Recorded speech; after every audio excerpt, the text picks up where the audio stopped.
네, 안녕하세요. 정기철입니다. 프로그래머를 위한 컴퓨터 구조 지금 6장 컴퓨터 하드웨어 하고 있고요. 지난 시간까지 중앙 처리 장치 개략적인 소개를 마쳤고 오늘은 메모리 하도록 하겠습니다. 여기 메모리는 지금 이 그림에서 보시다시피 컴퓨터에 사용하는 여러 가지 메모리를 설명하고 있는데 위에서부터 한번 보죠.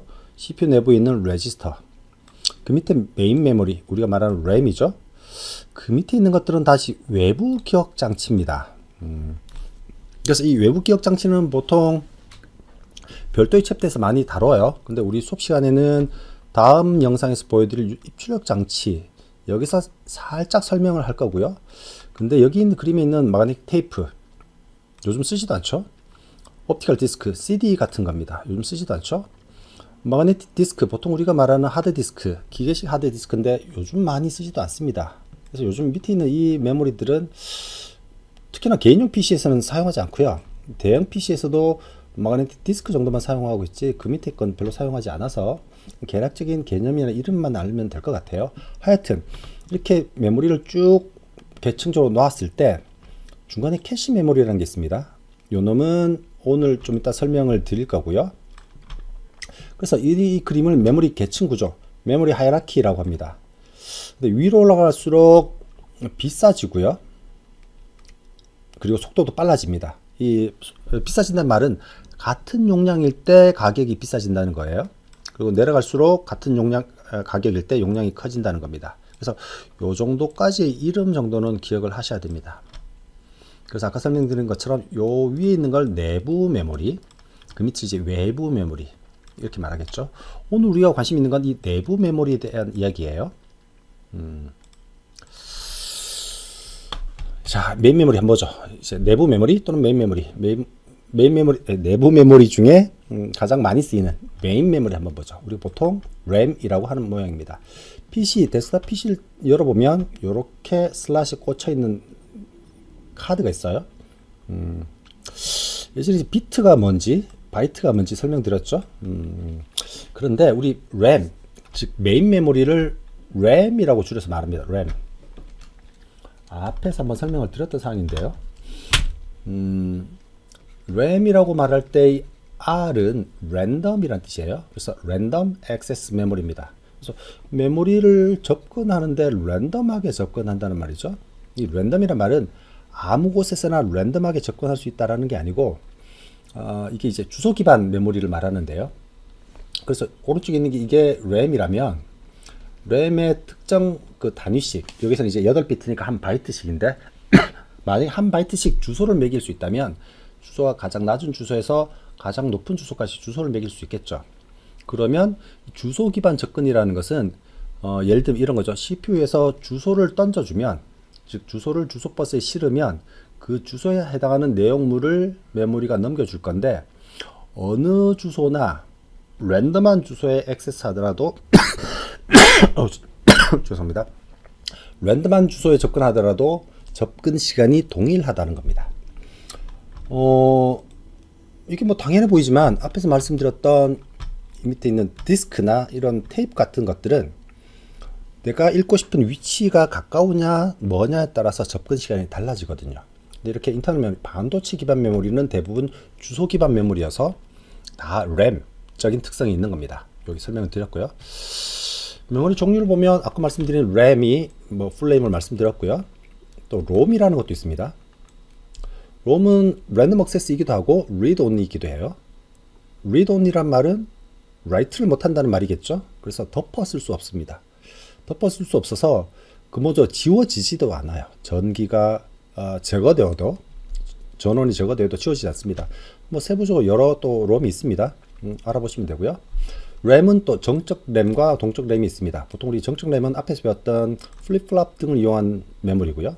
동적 램은 컨덴서입니다. 컨덴서라는 이름, 전화를 저장하고 있는 부품인데 각각 자세한 내용은 교재 읽어보시면 될 것 같습니다. 그리고 이 램에 관계된 것들은 GPT한테 좀 물어보시면 됩니다. GPT한테 물어보시면 요즘 많이 쓰는 플래시 메모리, 우리 교재는 아직 제가 쓰지 않았는데 이 플래시 메모리와 램과의 차이점 또는 뭐 P롬과 롬과의 차이점 GPT한테 물어보시면 차이점을 쉽게 확인하실 수 있습니다. 그리고 이제 캐시 메모리를 한번 넘어가 보죠. 사실 6.3절의 가장 중요한 건 캐시 메모리입니다. 요 그림을 보시면 되는데요. CPU가 버스를 통해서 주격 장치, 즉 램과 소통을 하고 있겠죠. 근데 문제는 CPU는 굉장히 빨라요. 근데 물리적으로 램에서 데이터를 꺼내거나 갖다 두는 작업, 즉 CPU가 램에 접근하는 속도가 상대적으로 더 느립니다. 그래서 가져오는 시간이 걸려서 이 속도 때문에 컴퓨터의 전체적인 속도가 느려지는 상황이 발생하죠. 그래서 중간에 캐시 메모리를 하나 만듭니다. 그래서 실제로 CPU는 캐시 메모리에서 데이터를 가져오는 걸 주로 하려고 해요. 왜냐하면 캐시 메모리는 램보다 훨씬 빠르니까. 이걸 개념도로 보시면 밑에 CPU가 있고요. 램이 있습니다. 그리고 그 사이에 캐시 메모리가 있죠. 근데 중요한 거는 CPU와 캐시 사이에는 워드 단위의 전송을 합니다. 워드가 뭔지는 좀 이따 설명을 드릴게요. 근데 캐시 메모리와 주격 장치는 블럭 단위예요. 블럭은 워드보다 훨씬 큰 단위입니다. 여기서 이제 워드라는 걸 설명을 드려야 되는데, 사실 앞부분에 설명드렸으면 좋은데, 우리 한 바이트는 8비트죠.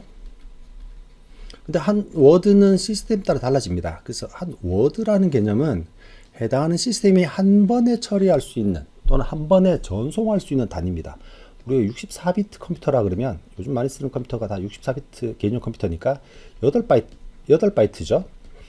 그래서 우리가 64비트 컴퓨터란 말은 한 번에 연산을 8바이트를 한꺼번에 할 수 있는 겁니다. 예를 들면 8바이트 더하기 8바이트를 한꺼번에, 또는 8바이트를 한꺼번에 전송할 수 있는 겁니다. 그런 단위를 워드라고 하는 겁니다. 그래서 CPU와 캐시 사이는 워드 단위로 전송을 하는 거고, 캐시와 램은 블럭 단위입니다. 이 블럭 단위가 뭔지는 잠시 후에 차근차근 설명을 드릴게요. 근데 이런 캐시는 지역성의 원칙, 영어로 이제 Principle of Locality라고 하는데, 지역성의 원칙을 활용한 아이디어예요. 무슨 말이냐면 두 가지 지역성이 있습니다. 뭐예요? 우리 사람이 작성하는 코드에는 시간적 지역성, 이제 temporal locality죠. 공간적 지역성, spatial locality입니다. 무슨 말이냐면 우리 사람이 만든 코드를 보면 앞에서 한번 썼던 변수를 또 쓴다고요. 그래서 같은 변수를 연속해서 많이 사용을 합니다. 코드상에. 그 말은 조금 전에 썼던 변수를 시간적으로 다음번에 또 쓸 거라고요. 그래서 아까 썼던 변수를 CPU에게 더 가까운 곳에 저장해 두면 램보다 더 효과적으로 더 빨리 접근할 수 있다는 거죠. 또는 공간적 지역성이라는 것도 있습니다. 요 밑에 포문을 보면 데이터라는 배열을 순서대로 사용을 하게 되죠. 예를 들면 데이터에 0번째를 쓰고 나면 그 다음에 보통 1번째를 쓰게 되죠. 이런 걸 공간적 지역성, 즉 내가 썼던 데이터 근처에 있는 데이터를 쓸 가능성이 많아진다는 겁니다.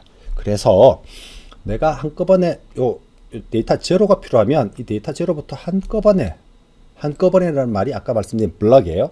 이놈을 캐시에 가져오면 그 다음부터는 캐시에 있는 그 다음 데이터, 캐시에 있는 그 다음 데이터를 쓰면 더 빨리 CPU가 데이터를 가져올 수 있다는 겁니다. 그래서 캐시 메모리는 시간적 지역성과 공간적 지역성을 활용한 아이디어라고 할 수 있습니다. 우리가 이제 캐시라는 단어는 웹 캐시, 디스크 캐시, 여러 파트에서 캐시라는 용어를 많이 씁니다. 말 그대로 캐시는 한번 썼던 데이터를 보관하고 재사용할 수 있는 그런 개념의 용어예요. 이런 캐시 메모리의 작동하는 방식을 간단하게 한번 설명을 드리겠습니다. 이 그림을 이해하시면 됩니다. 왼쪽에 있는 걸 메인 메모리라고 하고요. 실제 왼쪽에 있는 주소라는 것은 우리가 그냥 설명하기 위해 있는 칼럼이에요. 그래서 실제 데이터라는 칼럼만 있는 거죠. 그래서 예를 들면 0번지에는 A라는 데이터가, 1번지는 T, 이렇게 데이터가 저장되어 있다고 치면, 예를 들면 캐시 메모리는 이렇게 저장되어 있는 겁니다. 캐시 메모리도 메모리니까 주소 칼럼이 있겠죠. 말씀드린 대로 이 주소 칼럼은 그냥 설명을 위해서 있는 겁니다. 그래서 캐시 메모리는 데이터도 있지만 태그라는 칼럼이 있어요. 이 태그는 예를 들면 이렇죠. A라는 데이터가 원래 0번지, 램에 0번지 있었죠. 그래서 램의 0번지에는 A가 있다라고 램에 있는 데이터와 그 데이터에 있는 주소를 다 보관하고 있는 게 캐시 메모리입니다. 그럼 어떻게 되죠? 여기 만약에 CPU가 있다 그러면 CPU는 만약에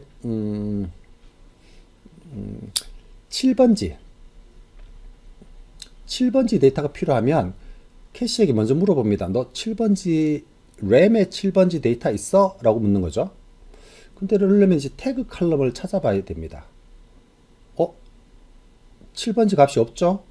그렇게 되면 그때 비로소 메모리에 가서 7번지 데이터를 불러오게 되는 겁니다. 지금 7번지가 없네요. 다시 설명을 하겠습니다.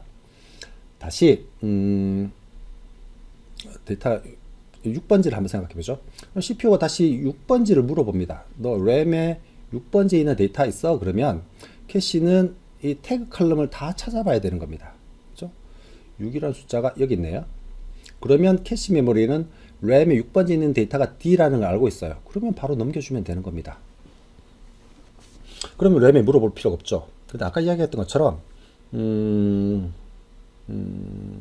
지금은 8개가 다 올라와 있는 상황이어서 그 설명을 하기 힘든데, 만약에 어떤 데이터가 여기에 B라는 데이터가 있으면 이 2번지에 있는 데이터는 지금 캐시에 없죠. 그래서 CPU가 다시 2번지 데이터 있어? 라고 물으면 없죠. 그러면 다시 램에 가서 2번지 데이터를 불러오는 겁니다. 지금 불러오는데 또 문제가 있죠. 지금 캐시가 꽉 찼어요. 일반적으로 램보다는 캐시 메모리가 훨씬 작거든요. 그러면 또 기존에 있는 어떤 데이터를 쫓아내야 됩니다. 그죠? 그런 이야기는 나중에 참고에 캐시 메모리 교체를 참고를 해 보시면 돼요. 그런데 아까 B를 가져올 때 B만 가져오는 게 아니라고 했죠. 메인 메모리와 캐시하는 블럭 단위 전송입니다. 그래서 그 근처에 있는 데이터를 한꺼번에 가져오게 되는 겁니다. 이 부분에서 제가 설명이 좀 어수선했는데 앞뒤에 글을 보시면서 잘 이해를 하시도록 하고요. 요 그림만 설명해 드리면 될 것 같아요. 그래서 만약에 CPU에서 주소가 나왔어요. 해당 주소가 캐시에 존재하면 거기에 있는 내용을 전달해 주면 끝나는 거고요. 해당 주소에 있는 값이 캐시 없으면 실제로 주기억 장치에 가서 블럭 단위로 캐시에 저장하고 그걸 이제 넘겨주면 되는 겁니다. 그래서 요 그림이랑 앞에 설명드린 요 캐시 메모리 작동 방식에 대한 걸 이해하시면 전체적인 이해가 될 것 같습니다. 마지막으로 하나 더 설명드리면 캐시에 대한 용어 중에 캐시 적중률이라는 게 있습니다. 캐시의 히트 레이쇼예요. 이게 무슨 말이냐면 내가 기억 장치에 참조하려고 했던 전체 횟수분의 캐시에 있을 확률입니다.